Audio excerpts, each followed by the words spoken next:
فترة كبيرة بنسمع في تراكات اغاني على بلدنا ما فيهاش غير اساءات، بيعيبوا على مصر والمصريين. قولوا لي انتوا مين؟ هخليكم طائر مكسور حزين. تيجي ايه يا عصفور قدام الحضارات وقدام ابو الهول وقدام الاهرامات؟ على فكرة انا بتكلم بلسان كل المصريين، ما بنقبلش الاهانة عشان تكونوا فاهمين. وخليني اقول لكم حاجة على البلد، حاجة على كل الشعب حتى البنت والولد، شعبها ده قلبه طيب وكله حنان. ما نقبلش الاهانة علشان تكونوا فاهمين، ولا نقبل اي كلمة تمس المصريين. ما نقبلش الاهانة علشان تكونوا فاهمين، دي مصر غالية علينا وبخيرها عايشين. مش زي ما انتوا بتقولوا عليه ده شعب فكسان، خلي بالك واعرف انت بتتكلم على مين. على كل الحضارات والاف السنين، على 85 مليون من المصريين. ناس فاهمين عارفين متحضرين وحافظين التاريخ على مدى السنين. شوفوا مصر الحرة جابت مين، محفوظ سويد دول مصريين.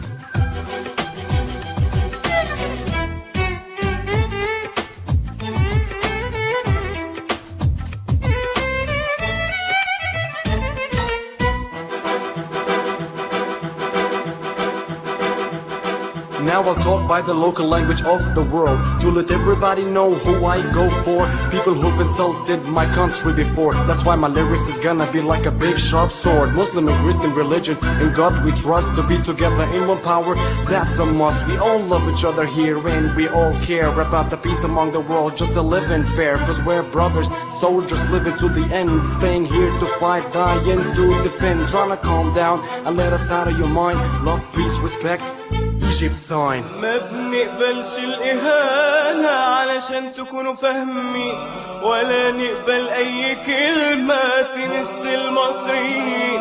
ما بنقبلش الإهانة علشان تكونوا فاهمين، دي مصر غالية علينا وبخيرها عايشين.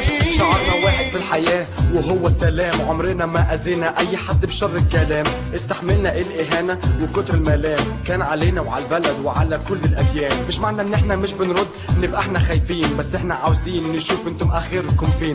وبأصول الذوق بنفهمكم كلمتين وبنرد عليكم بأسلوب المصريين. قلبنا على بعض على نفسنا خايفين، الكرامة والأصالة ده طبع المصريين. تعال اتغدى عندنا لو ناسي بيتك فين، إكرام الضيف ده واجب لو حتى الضيف ده منين. مصر اللي هزمت الأعداء في 73، إذا كنتوا نسيتوا إحنا مش ناسيين.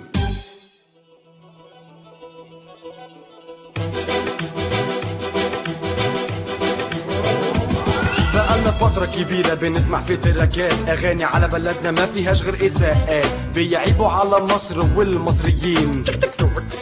قولوا لي انتوا مين؟ هخليكم طائر مكسور حزين. تيجي ايه يا عصفور قدام الحضارات وقدام ابو الهول وقدام الاهرامات؟ على فكرة انا بتكلم بلسان كل المصريين، ما بنقبلش الاهانة عشان تكونوا فاهمين. وخليني اقول لكم حاجة على البلد، حاجة على كل الشعب حتى البنت والولد، شعبها ده قلبه طيب وكله حنان.